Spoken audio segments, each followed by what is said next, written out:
episódio anterior, vimos o mundo sangrar, a fumaça cobrir o céu e a morte carregar 1/3 da humanidade. O caos passou e o som da sexta trombeta ainda ecoa entre as cinzas. Mas o céu ainda não terminou de falar.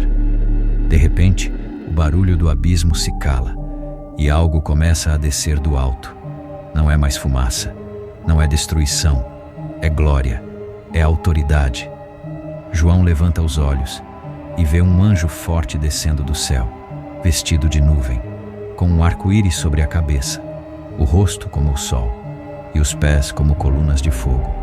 Ele põe um pé sobre o mar e o outro sobre a terra, como quem domina tudo, águas, continentes, reinos, e levanta a mão direita ao céu, jurando pelo Criador. Não haverá mais demora. Quando o 7º anjo tocar a trombeta, o mistério de Deus se cumprirá. Mas antes da última trombeta, antes do fim definitivo, Deus envia uma mensagem, não de destruição, mas de revelação. Na mão do anjo há um livrinho aberto, pequeno, mas com poder para alterar o destino de nações. Então, uma voz vinda do céu fala com João: vai, toma o livro da mão do anjo e come-o. João se aproxima, recebe o livro e o coloca na boca. O sabor é doce como mel, mas logo o estômago se contrai e o livro fica amargo como fel. A palavra de Deus é assim: doce para quem ouve a promessa, mas amarga para quem carrega o peso da verdade. Ela consola, mas também fere.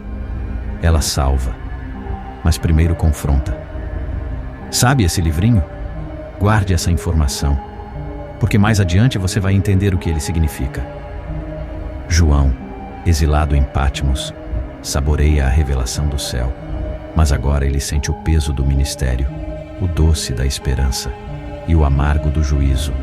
Uma voz volta a ordenar: é preciso que profetizes outra vez sobre muitos povos, nações, línguas e reis. O anjo se ergue, os trovões cessam e o céu se cala. A revelação agora se volta para a terra, Jerusalém, a cidade que matou os profetas e onde o Filho de Deus foi morto.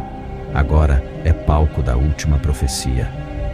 Uma voz do céu anuncia: darei poder às minhas 2 testemunhas, e profetizarão por 1260 dias.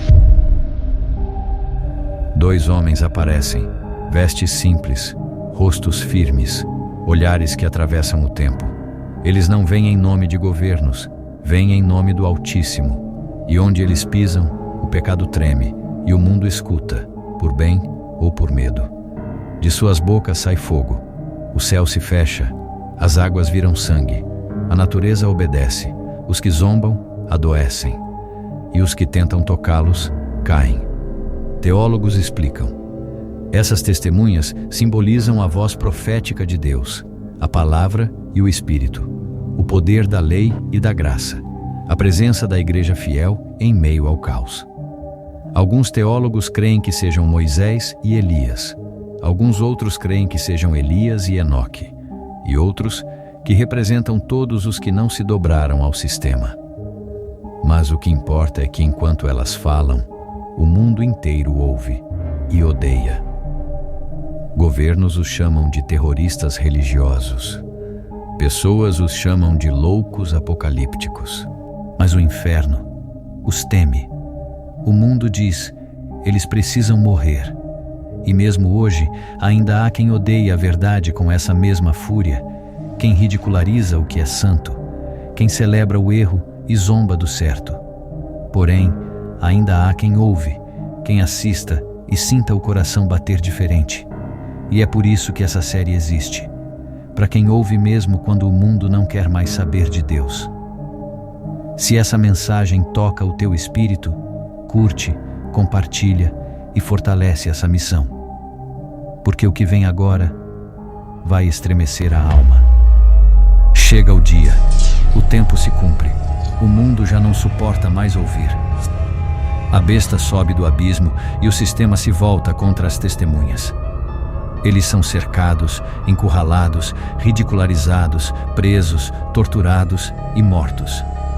Seus corpos ficam expostos na praça. A cidade vibra, as redes sociais explodem, as televisões transmitem em tempo real. Os povos comemoram. O sangue dos profetas molha a mesma terra onde o Filho de Deus foi crucificado. O mundo inteiro assiste e celebra o silêncio de Deus, sem perceber que Deus é soberano sobre tudo e todos. Por 3 dias e meio, a terra ri. Homens brindam, mulheres dançam, crianças zombam e o inferno aplaude. Mas de repente, algo se move. Os olhos dos mortos se abrem, a carne volta a se aquecer e o espírito da vida entra neles. Eles se levantam diante de todos. O mundo fica em pânico. As câmeras transmitem o impossível. Governos entram em colapso. O inferno se cala. A multidão grita: "Isso é impossível!" E do alto, uma voz ecoa: "Subam aqui." Eles ascendem aos céus. O chão treme. Um terremoto destrói cidades inteiras. 7.000 morrem. Os que restam caem de joelhos. E pela primeira vez, os homens temem o nome de Deus. Eles tentaram silenciar a verdade, mas até o silêncio obedece a Deus. E você, suportaria morrer por aquilo em que crê? E se a tua fé custasse a tua vida, ela ainda seria fé? A trombeta seguinte já se prepara, e o mundo não faz ideia. Mas antes que o anjo toque, o céu ainda dá uma última chance. João volta a olhar o mar. O gosto do livrinho ainda está na boca. Começa doce e termina amargo. Agora ele entende. O livrinho representa a revelação de Deus, a palavra que salva e julga, doce para quem crê, amarga para quem rejeita. Deus não destrói tudo de uma vez porque ainda há tempo de arrependimento. O mesmo Deus que levantou Moisés, Elias, Enoque e profetas antigos, hoje levanta vozes anônimas, simples, mas fiéis. E talvez essa voz agora seja a que está te chamando. Você também é uma testemunha. E a pergunta é: você vai se calar ou vai continuar falando mesmo que o mundo zombe? O mundo acreditou que havia vencido. As 2 testemunhas jaziam nas ruas, corpos sem vida, sob o olhar indiferente das multidões. Riram, celebraram, mas o céu nunca ri da morte dos seus. 3 dias se passaram, e então o vento parou, a luz mudou, o impossível aconteceu. As testemunhas se moveram, os olhos se abriram, o espírito da vida entrou nelas, e o mundo inteiro assistiu, em silêncio, o que julgava impossível acontecer. E agora, o céu prepara o toque final, a última trombeta. O toque que mudará o mundo. Você não vai querer perder o próximo episódio. Vai?